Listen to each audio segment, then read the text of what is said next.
네, 시청자 여러분 안녕하십니까? 2025년 12월 22일 월요일 아침이 밝았습니다. 이제 2025년도 2주 남았네요. 특별히 이번 주간에는 크리스마스가 있습니다.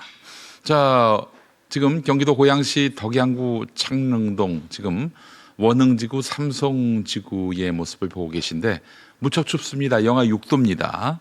지금 맑은 날씨 오늘 예보가 됐는데 낮 최고 기온은 4도가 될 것 같습니다. 자, 그래요. 전국적으로 매서운 찬바람이 불고 있는 가운데 영남 내륙으로는 한파주의보도 내려졌습니다. 주초에 겨울비가 내리겠고 크리스마스 당일에는 맑은 날씨가 펼쳐질 전망입니다. 화이트 크리스마스는 기대하지 않는 게 좋을 것 같다, 이런 얘기입니다.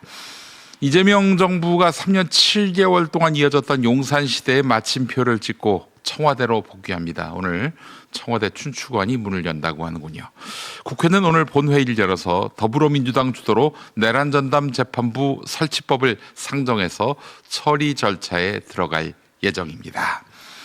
오늘 일정 살펴봤고요. 자, 아침 신문 어떤 이슈를 주목하고 있는지 살펴보겠습니다.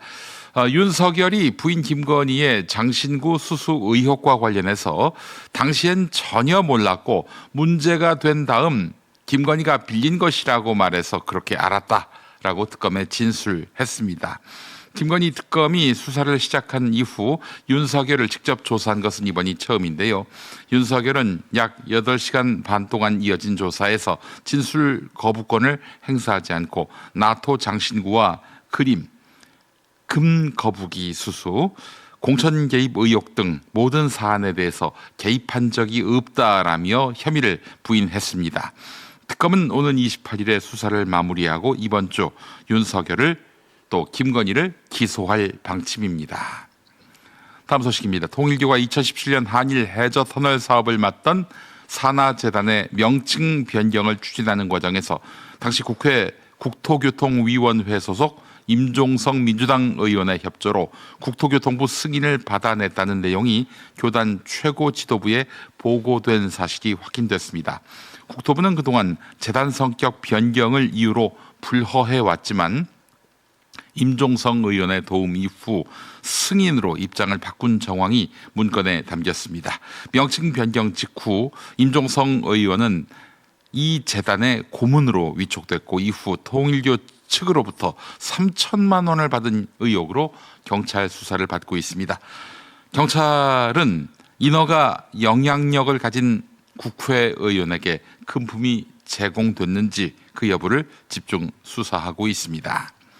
서울 동부지검이 마약 수사 외압 의혹의 고발 당사자인 백혜룡 경정, 백혜룡 경정은 이 의혹을 직접 수사할 수 없다는 입장을 밝힌 것으로 드러났습니다.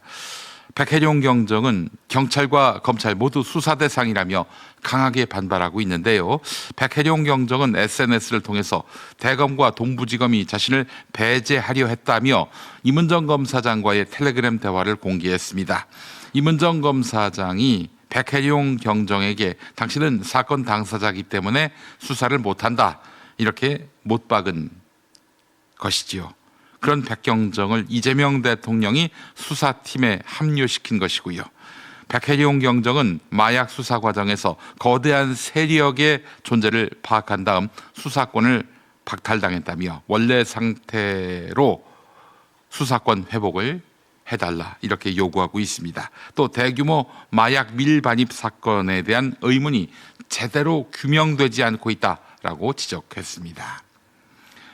매년 10만 건 넘게 적발되는 음주운전 가운데 절반 가까이가 재범인 것으로 나타났습니다. 경찰청 자료에 따르면 올해 11월까지 음주운전 적발은 약 9만 8천 건인데 이 중에 43%가 재범이었습니다.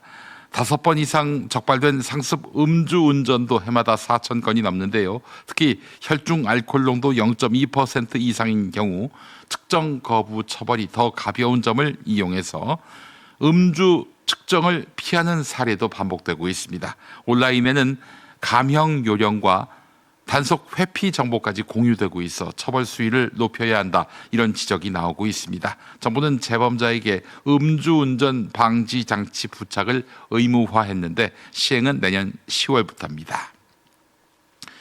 20대부터 40대 청장년층 5명 중에 1명은 1년에 병의원을 4번도 찾지 않는 것으로 나타났습니다. 국민건강보험공단 자료에 따르면 20에서 40대 가입자 가운데 연간 진료 횟수가 4회 미만인 비율은 약 20%에 달했습니다.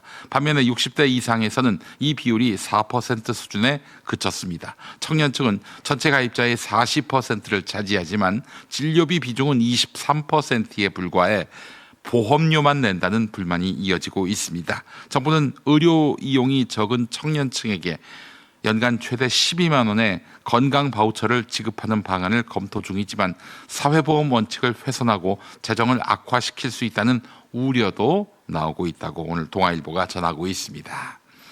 네, 오늘 아침 신문 기사 살펴봤습니다. 자, TV뉴스는 어떤 이슈에 주목하고 있을까요? TV뉴스 리뷰로 이어갑니다. 2020년 10월 쿠팡 70 물류센터에서 야간 근무 뒤 숨진 27살 장덕준 씨. 당시 김범석 쿠팡 대표는 개인정보 보호 책임자 A씨와 나눈 메신저 대화에서 장 씨가 열심히 일했다는 기록은 남기지 말라고 지시합니다. 물 마시기, 잡담 등 장 씨가 과로하지 않은 듯한 영상을 최대한 모으라고 지시한 정황도 드러나며 논란이 커지는 상황. 이 대화를 폭로한 쿠팡 전 개인정보 보호 책임자 A씨는 입장문을 내고 과로사로 숨진 고 장덕준 씨 유가족에게 사과했습니다. A씨는 실제 무슨 일이 있었는지 알릴 방법을 더 일찍 찾지 못해 죄송하다고 밝혔습니다. 이준석 개혁신당 대표가 어제 김건희 특검에 출석했습니다. 윤석열 전 대통령의 공천 개입 의혹 관련 피의자 신분입니다. 이 대표가 직접 특검팀에 나와 대면 조사를 받은 것은 이번이 처음입니다. 저는 일관되게 제가 의심스러운 공천 정황이 있었다는 말을 해왔고 그것은 제가 겪은 일이기 때문에 특검에 지금까지도 자료 제출이라는 것들을 성실히 해왔고 특검팀은 윤 전 대통령 부부와 정치 브로커 명태균 씨의 공천 개입 의혹을 들여다보고 있는데 이 대표는 2022년 6월 지방선거와 국회의원 재보궐선거 당시 국민의힘 당대표를 지내 함께 수사선상에 올랐습니다. 이 대표는 당시 윤 전 대통령이 서울 강서구청장과 경북 포항시장 등 공천에 개입하려 했다고 폭로해왔습니다. 정부와 대통령실, 여당 지도부가 올해 마지막 고위당정 협의회를 열었습니다. 핵심 안건으로는 부동산 시장에 대한 점검과 후속 대책 논의가 다뤄졌습니다. 부동산 시장 상황을 면밀히 점검하고 지역 특성에 맞는 실현 가능한 시장 안정화 방안도 함께 모색하겠습니다. 당정대는 서울 전역과 경기 지역 12곳을 토지거래 허가구역 등 3중 규제로 묶은 지난 10.15 부동산 대책의 효과로 서울과 수도권 집값 단기 과열 양상은 진정됐다고 진단했습니다. 다만 그간의 공급 부진 등을 이유로 가격 상승 압력은 여전히 있는 걸로 보고 시장 상황을 모니터링하기로 했습니다. 소비자원 소비자분쟁조정위원회가 올해 4월 발생한 SKT 해킹 사고 피해에 대해 피해 고객 1명당 통신요금 5만 원을 할인하고 포인트 5만 점을 지급하라고 결정했습니다. 현금 대신 포인트 지급 방식으로 보상하라고 한 겁니다. 위원회는 해킹 사고로 소비자 피해가 발생한 사실이 인정된다며 SK텔레콤에 보상 책임이 있다고 판단했습니다. 해킹 피해자 58명이 소비자원에 분쟁 조정 신청을 접수한 지 7개월 만에 나온 결론입니다. 이번 개인정보 유출로 인한 불안과 피해가 실질적인 보상의 형태로 조정안 예자에 반영이 되었다고 봅니다. 다만 조정으로 끝날 것이 아니라 개인정보 유출 방지를 위한 충분한 재발 방지 대책이 마련이 되어야 합니다. 국민의힘과 개혁신당은 통일교 특검 추천 방식과 수사 범위에 합의해 법안을 공동 발의하겠다고 밝혔습니다. 서로 큰 포용의 정신에서 공동으로 발의할 수 있도록 법안을 준비할 예정입니다. 특별검사 후보자는 대법원 법원행정처에서 2명을 추천하면 이 가운데 1명을 대통령이 임명하는 방식입니다. 수사 범위는 통일교와 여야 정치인의 유착 의혹과 민중기 특검의 여권 인사 관련 내용 은폐 의혹 등입니다. 국민적인 열망과 관심이 높은 통일교 특검부터 신속하게 하는 게 맞겠다라는 의견을 드렸고 다만 양당의 의석수를 합쳐도 110석에 불과해 민주당이 동의하지 않으면 특검 법안의 국회 통과는 불가능합니다.